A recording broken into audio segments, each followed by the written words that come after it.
अगर हमारे प्रार्थना में, हमारी भजन में, यजन में, मनन में, चिंतन में जब तक भाव और प्रेम नहीं होगा, मेरे गोविंद को आप मान नहीं सकते कभी। एक समय मैया यशोदा मेरे गोविंद प्रभु को अपनी गोदी में बिठाकर मेरे गोविंद को लाड़ लड़ा रही थी, मेरे कन्हैया से लाड़ कर रही थी। इतने में ही महाराज यशोदा मैया को दूध की सुगंधी आने लगी। चूल्हे पर जो दूध उबल रहा था वो निकलने लगा। संसार का जो दुग्ध है, उसने सोचा जब श्री कृष्णचंद्र प्रभु अपनी माँ का दुग्ध पान करेंगे तो हमारा जीवन तो जल जाना चाहिए। मैया यशोदा ने कन्हैया को छोड़ा और झट से दूध बचाने के लिए चली गई। आज कन्हैया को मैया की ये बात अच्छी नहीं लगी। बोले मैया, आज तेने नेक से दूध के पीछे आज तेने मोकू छोड़ दियो, मेरो त्याग कर दियो तेने। आज तो गोविंद को आज आवेश आ गया।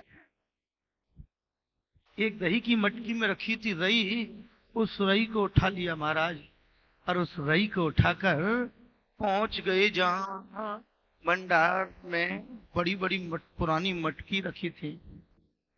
और एक में मारा, एक मटकी, दो में मारा, दो मटकी, तीन मटकी, 10 मटकी, 20 मटकी फोड़ डाली।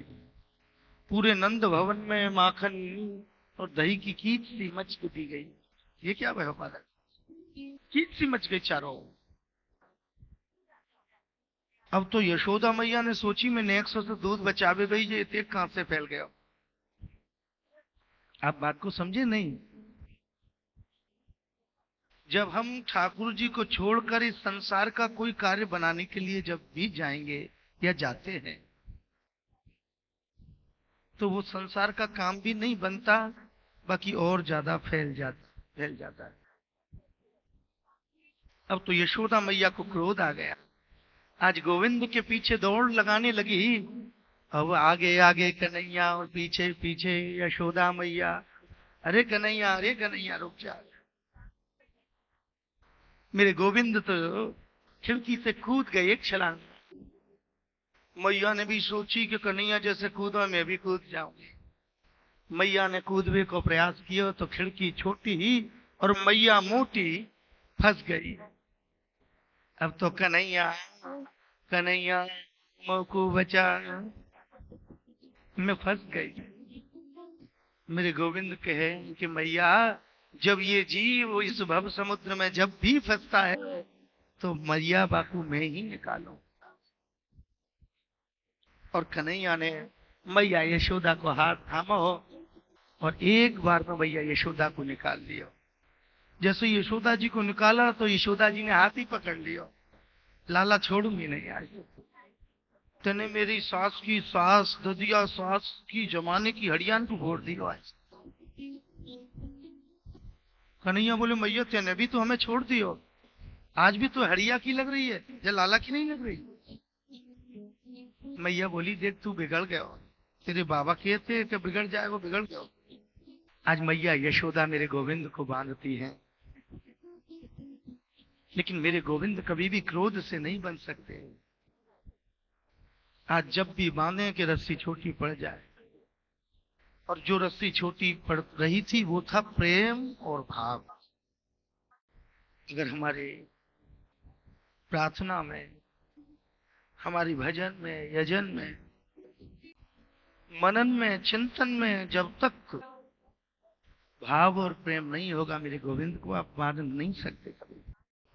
जब मैया थक गई कि कन्हैया ये हो गया क्या, पूरे गांव की रस्सी लग गई लेकिन रस्सी छोटी पड़ जाती है। सब गोपियों ने कहा आज मालूम तो पड़ी यशोदा को कि ये उधम करे, मानती नहीं कभी। तो आज पता लग गई, चलो अच्छा है, अच्छा है ये। लेकिन पूरे गांव की रस्सी लग गई लेकिन महाराज कन्हैया नहीं पते। और जब मैया हार गई तो मेरे गोविंद ने कहा मैया मैं बंध जाऊं, मैया मैं बंध जाऊं। मैया यशोदा बोली, अरे लाला पतो ना कहा होगा, तू बन ही जा बस। रस्सी भी बच गई और मेरे गोविंद भी बन गए। आज मेरे गोविंद को बांधकर मैया ने उखल से बांध दिया। मैया यशोदा घर के कार्य में लग गई। आज मेरे गोविंद को एक लीला और करनी है ना। नंद भवन में 2 वृक्ष हैं यमलार्जुन के। मेरे कन्हैया उन दोनों वृक्षों के बीच से निकले, उखल बीच में फंस गया। मेरे गोविंद ने एक झटका दिया, कन्हैया ने दूसरा झटका दिया, और जैसे ही कन्हैया एक तीसरी बार आगे आए कि वो दोनों वृक्ष गिर गए और उसमें से 2 दिव्य आत्मा प्रकट हुई। गोविंद की परिक्रमा करके भगवान के परम धाम को चले गए। परीक्षित पूछते हैं, भगवान ये कौन है? बोले, ये नलकूबर और मणिग्रीव हैं। श्रापवश वृक्ष हो गए थे कुबेर के पुत्र। आज गोविंद ने इनका उद्धार कर दिया। मैया यशोदा को जब ये बात मालूम हुई कि बड़ी जोर की आवाज भैया नंद भवन में, याद आ गई, अरे लाला को बांध के आई, मुझे याद ही नहीं लो। राम राम। दौड़ के गई, देखो तो 2 वृक्ष गिरे पड़े हैं। झट से कलेजा से कन्हैया को लगा लियो, अरे लाला मैं भूल गई लाला। और झट से मैया यशोदा कन्हैया को अपने हृदय से लगा के और अपनी गोदी में मैया यशोदा आज अपने लाला व कृष्ण कन्हैया को लाड़ लड़ा। इधर जब वसुदेव जी महाराज फिर कंस के पास पहुंचे, वसुदेव जी ने कह दिया, महाराज आप काय को, देखो ये कंस जो है ना, ये कंस नहीं चाहता हमारे लाला जो है वो ठीक ठाक रहे। नंद बाबा ने कही, ऐसो क्या हमने कंस को बिगाड़ो है? हमें यह कंस को ऐसो बिगाड़ो कहाँ है जो ये कंस हमारे पीछे पड़े? बोले, बाबा यह बात में कोई अर्थ नहीं है। आप तो बस जाको कन्हैया और ब्रजवासियों को लेकर वनम वृंदावनम, एक वृंदावन नाम का वन है, उस वन में जाकर भी निवास करो। नंद बाबा ने यशोदा मैया को कही कि ऐसे ऐसे वसुदेव जी कहें। बोले, हाँ ऐसे हम गांव छोड़ के चले जाएं? कैसे चले जाएं? कछु समय तो लगेगा, देखें तो सही। और वह मिट्टी कंस को हमने बिगाड़ो कहा है जो हमारी लाला के पीछे पड़ गया। मेरे सुखदेव भगवान वर्णन करते हैं, परीक्षित राजन मेरे गोविंद का स्वरूप तो ऐसा है कि जो देख ले वे आहा बस तुमको ही रह जाए। एक फल बेचने वाली आती थी, ये सर पर अपने फल रख कर लाती, लेकिन आवाज लगाती, कोई गोविंद लो, कोई गोपाल लो, कोई गोविंद लो, कोई गोपाल लो, कोई मुरारी लो, कोई बनवारी लो। मेरे कन्हैया कहे, मैया मैया मैं ये वस्तु लो। यशोदा जी कहे, अरे लाला तो क्यों फल चाहिए? हाँ भैया, आपको मालूम है पहले कोई वस्तु के जब लेते थे तो उसके बदले नाज दे दिया जाता था। मैया यशोदा ने कह दी, नहीं लाला जा नाज भर ला।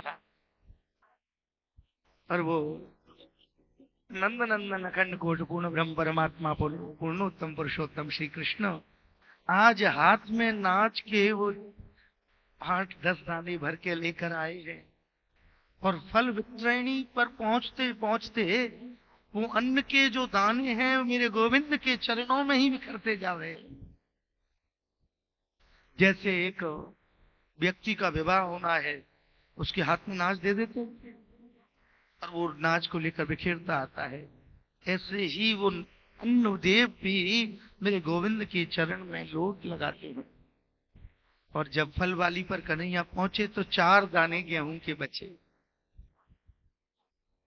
मेरे गोविंद ने पूछा, अरे गोपी हमें फल मिले क्यों? कहा गोपी ने कही, अरे गोविंद अब आपके अलावा यह फल को लेगा भी कौन? सुखदेव जी कहते हैं, परीक्षित राजन जो इस त्रैलोक्य को, जो इस संसार को फल देने वाला है, आज वो फल ले। साधारण तो हमारी दृष्टि है जो हम उनको ऐसा सोचते हैं, मेरे गोविंद को समझने के लिए तो गोविंद की कृपा चाहिए ना। मेरे गोविंद की कृपा के बिन गोविंद के चरित्र